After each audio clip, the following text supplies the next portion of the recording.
नमस्कार, स्वागत है आपका फील्ड स्टडी मंत्र यूट्यूब चैनल पे। साथियों, ईपीएससी लेखपाल भर्ती और अन्य कुछ भर्तियों के बारे में जो ईपीएससी की हैं उनके बारे में हम चर्चा करेंगे, रिजल्ट और शॉर्ट लिस्टिंग के बारे में। तो साथियों, सबसे पहले बात करते हैं 27 तारीख की जो दोनों शिफ्ट हुई हैं आपकी डीबी वाली। तो उनमें मैंने फर्स्ट शिफ्ट का तो मैं डाटा आपको दे ही देता हूँ कि मैंने बताया था कि 50 से 60 मॉर्निंग वाली शिफ्ट में जो 27 तारीख की फर्स्ट शिफ्ट थी उसमें 50 से 60 लोगों ने डीबी स्किप किया है। लेकिन उसका आंकड़ा कुछ लोग बहुत ज़्यादा बता रहे थे। कुछ छात्रों ने दोबारा से फोन किया था कि हमारे शिफ्ट में 9 अपसेंट थे, हमारी शिफ्ट में 8 अपसेंट थे। इस प्रकार से डाटा ज़्यादा था। इस प्रकार से मान सकते हो कि लगभग जो डाटा था वो 70 के समथिंग था कल मॉर्निंग वाली शिफ्ट में, और इतना ही लगभग डाटा सेकंड शिफ्ट में है। तो दोनों को मिलाकर अगर बात कही जाए तो 120 से लेकर 130 के बीच में कल डीबी स्किप रहा, और थोड़ा सा ज़्यादा हो सकता है, लेकिन हम मिनिमम आंकड़ा लेके चलेंगे।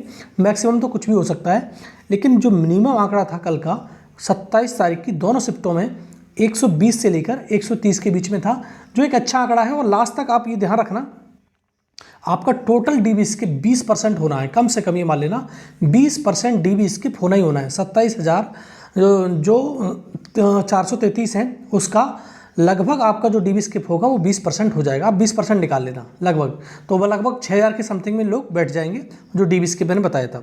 दूसरा साथियों, ईडब्ल्यूएस को लेकर बहुत ज़्यादा कन्फ्यूजन है। अब भी ईडब्ल्यूएस का सर्टिफिकेट देखो कितने दिन मतलब अभी डीबी हो चुका है, फिर भी ईडब्ल्यूएस को लेकर जो कन्फ्यूजन है मैं बता देता हूँ आपको। ईडब्ल्यूएस का सर्टिफिकेट पहले तो आपको मालूम होना चाहिए, ईडब्ल्यूएस का सर्टिफिकेट 1 अप्रैल 2021 से लेकर 28 जनवरी 2022 के बीच का होना चाहिए। ड्यूरेशन भी इसके बीच का होना चाहिए, उससे पहले का भी नहीं चलेगा, उसके बाद का भी नहीं चलेगा। अब देखो हो क्या है, किसी ने मतलब किसी करेक्शन करवाया है, मतलब वो है तो उसकी डेट का ही, उसके बीच का ही है, लेकिन किसी ने करेक्शन करवाया है तो आख्या वगैरह लगवाई है, तो उसमें क्या हो रहा है, आपको सारी चीज़ें मेंशन करनी है वहाँ पर। अदरवाइज जैसे आपका पीछे की डेट का है, ईडब्ल्यूएस भर रखा है, तो आपको प्रोविजनल में डाल देगा, ठीक है।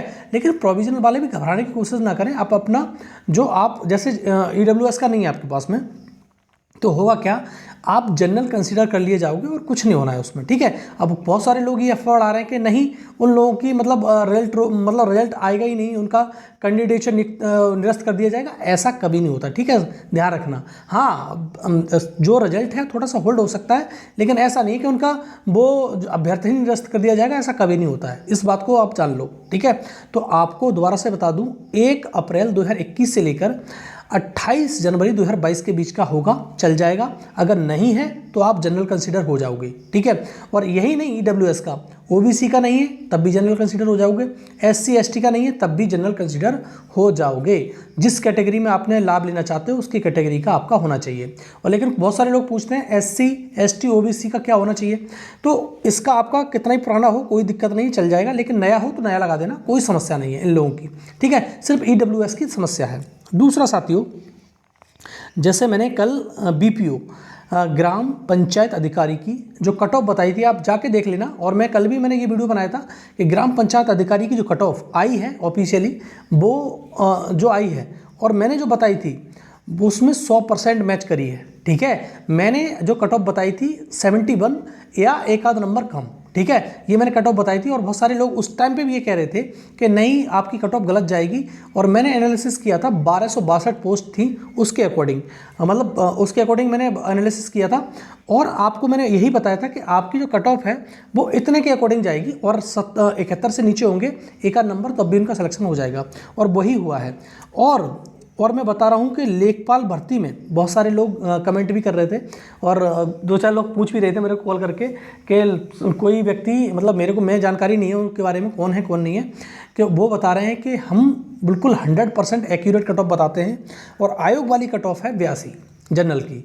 तो मैं साथियों, मैं किसी पर टीका टिप्पणी नहीं करूँगा, बस मैं अपनी कट ऑफ के बारे में कहूँगा कि मैंने जो कट ऑफ बताई है लेखपाल की, वो जाकर आपने अगर नहीं देखी है, प्लेलिस्ट में जाकर प्लेलिस्ट बना रखी है हर एक किसी की मैंने, जनरल की, ओबीसी की, एससी की, एसटी की, महिला की, फ्रीडम फाइटर की, एक्स सर्विसमैन की सारी, ठीक है। तो आप जाके देख लेना। अब मैं ज़्यादा कुछ कहना और करना उचित नहीं समझता, आप जाके वहाँ देख लेना, और कट ऑफ उसी के इर्द गिर्द घूमेगी। हाँ, पॉइंट में 25 या 50 का अंतर हो सकता है, उससे ज़्यादा अंतर किसी कीमत पर देखने को नहीं मिलेगा।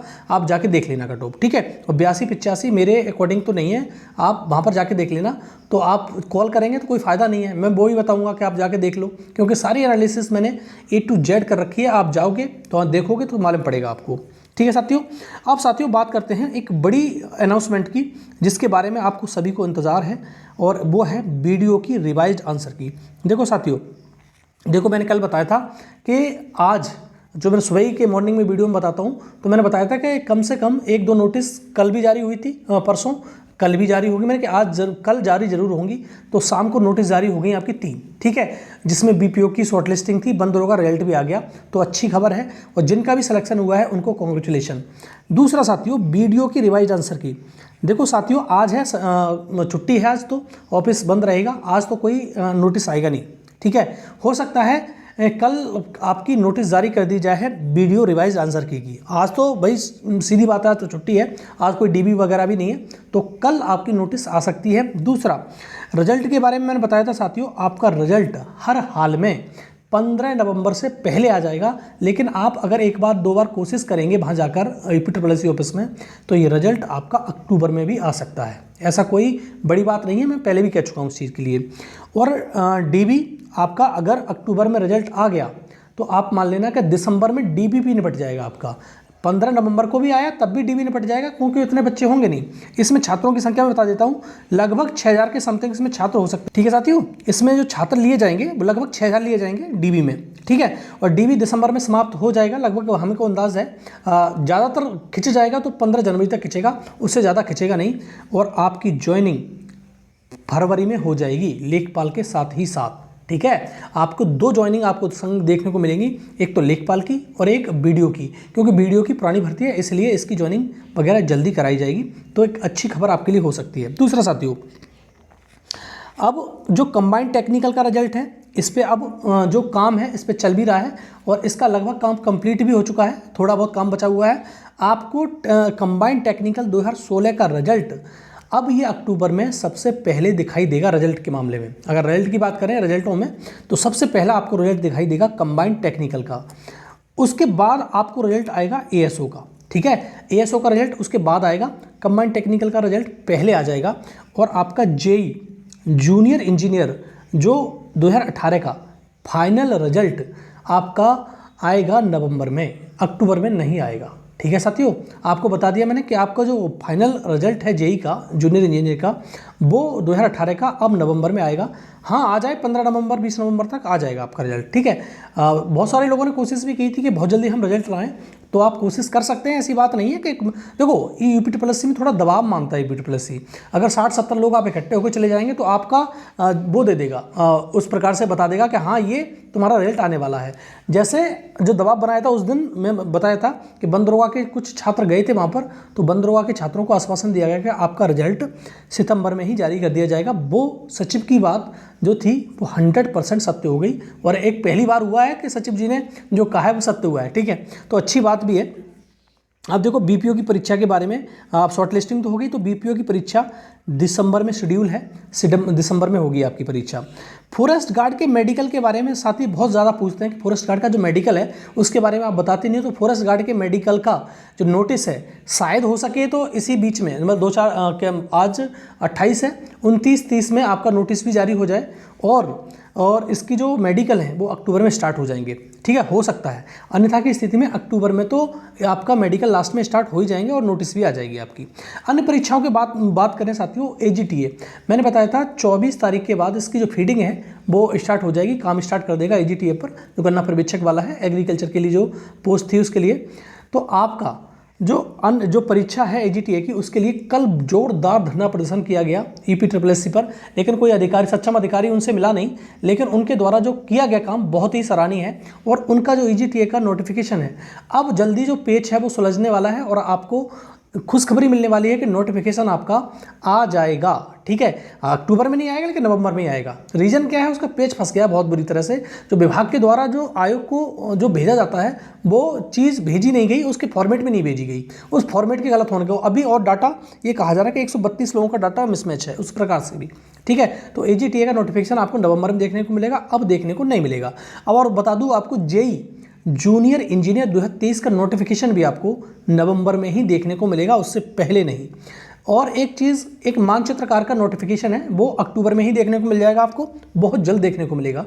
और एक है तुम्हारा जो लोअर की भर्ती है, लोअर की भर्ती की मैंने बारे में बताया था कि दोनों पैट से आएगी। पैट 2022 से भी भर्ती आने वाली है और पैट 2023 से भी भर्ती आने वाली है। तो पैट लगभग 1000 पदों का अध्याचन EPSS पहुंच चुका है। तो इसमें से हो सकता है कि 500 इस बार दे दे, 500 अगली बार दे दे, ऐसा हो सकता है। ठीक है, तो आप तैयार रहिए लोअर के लिए भी। दूसरा, आपकी पीटी 2023 की तैयारी आप करते रहिए बहुत अच्छी तरह से, क्योंकि पीटी 2023 से आपकी लेखपाल की सबसे बड़ी भर्ती होने वाली है। चाहे तो लोअर की या तुम्हारी लेखपाल की कोई एक भर्ती आएगी, लेकिन लोअर की भर्ती मैं कह रहा हूँ 2022 से भी आएगी। कितने भी पता है उससे फर्क नहीं है, लेकिन आएगी जरूर। तो 2022-23 वाले 23 पैट वाले आप भी तैयार रहिए कि आपकी भर्तियाँ बहुत अच्छी खासी आने वाली हैं। और लेखपाल की भी भर्ती आपसे पहले नोटिफिकेशन हो सकता है या दूसरा नोटिफिकेशन आपका हो सकता है। ठीक है, तो ये साथियों, ये रहा वीडियो। और वीडियो अच्छा लगता है तो लाइक शेयर कर दिया करो और चैनल को सब्सक्राइब करके अवश्य रखो। ठीक है साथियों, धन्यवाद।